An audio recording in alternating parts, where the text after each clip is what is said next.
Hello everyone, welcome back to the channel, Business Beer and IP, that's me, a vlog brought to you by Henry Martin Law.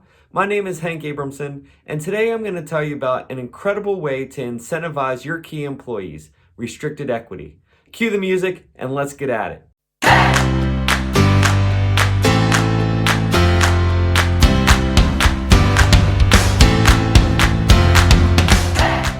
All right, today we're going to talk about restricted equity, which is a really great way to incentivize your key employees.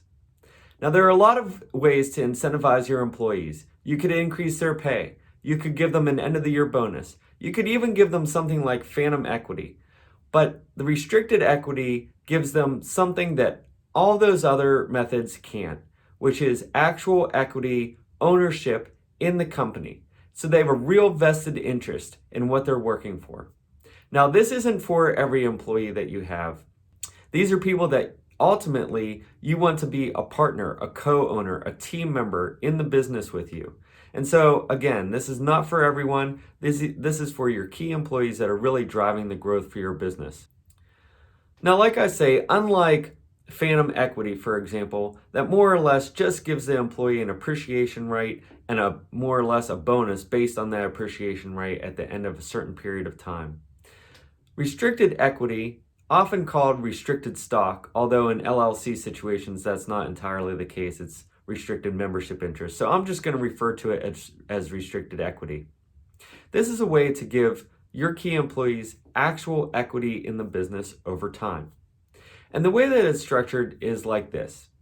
You might propose an arrangement where in 1, 2, 3 years or more, they actually receive a certain percentage of equity, whether that's 1 or 2 or 5 or 10% or more, assuming that they remain employed over that period of time, they don't resign and you don't terminate them. And also, oftentimes, you would use key performance objectives within this model.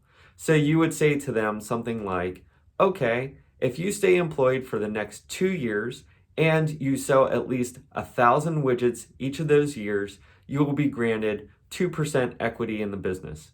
That may be voting or non-voting equity, Class A or Class B, whatever it may be.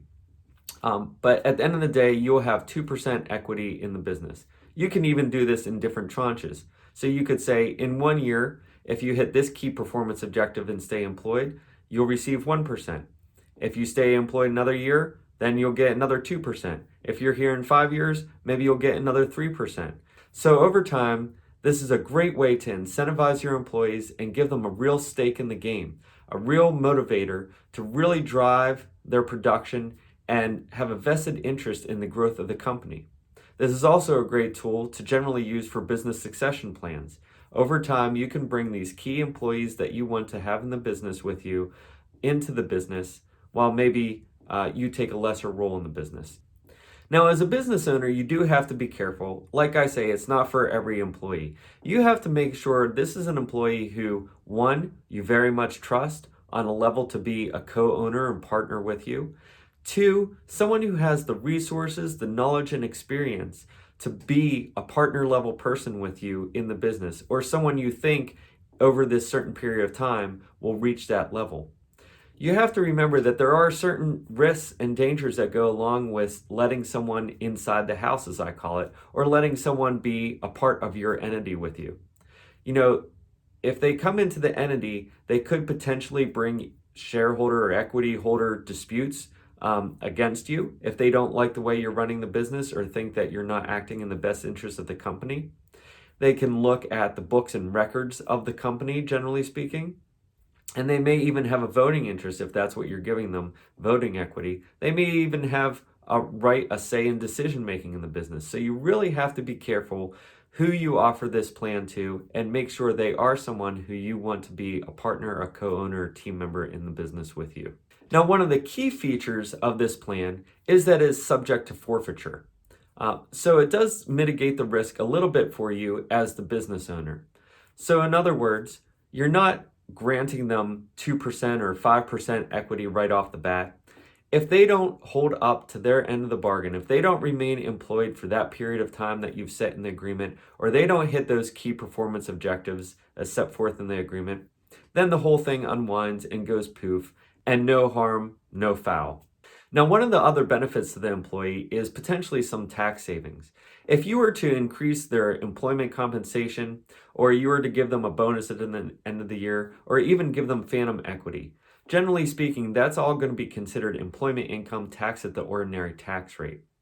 However, what you can do as a feature of this restricted equity model is that the employee can file an 83B election when you actually sign the agreement, not when the equity is actually granted in a couple years down the road.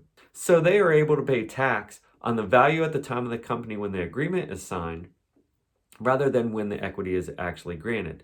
And in theory, the amount of tax that they would have to pay is going to be a lot lower than when they receive that equity in the future after the company has grown and become more productive and the value of the company has appreciated. And so there can be some very real tax savings for the employee here. Now, one of the dangers you do have to mention is that once that tax is paid at the beginning, it's already out there. It's a sunk cost. So whether they forfeit that equity or actually receive the equity, they've already paid the tax. So there is some risk. However, the theory is that amount of tax is going to be relatively minimal, assuming it's a young or lower value company at the time of this grant, of the agreement signing. And so they've already saved on the tax, and it's not too big of a hit for them either way. And so to wrap it all up, this is a great way to say to one of your key employees, look, you're an incredibly valuable, resourceful employee. I want you to stay in this company for a long time. And so what I'd like to do, although I'm not able to offer you equity today, just yet, assuming you stay with me and show your loyalty to me and you're a productive member of the company, and you can show to me that you're resourceful and knowledgeable and experienced, in a certain period of time, I'm actually going to bring you in as an equity holder. And for the employee, there are some tax savings, and now they have a real stake in the business rather than just coming to work 9 to 5 every day and performing their role and then going home. So it works well on both sides. And for the clients that I've done this for, it has really worked well. And they've been able to incentivize their employees and bring employees up through the company, whether that's because of business succession or just to have more resourceful, experienced people stay within the business for a long period of time. So if you have any questions, feel free to leave a comment below or reach out to me at Henry Martin Law, and I'll do my best to answer those questions.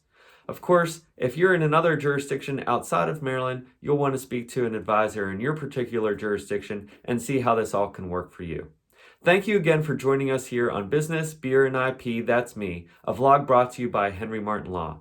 I hope you learned a little something today and had a great time in the process. We'll see you next time. Have a great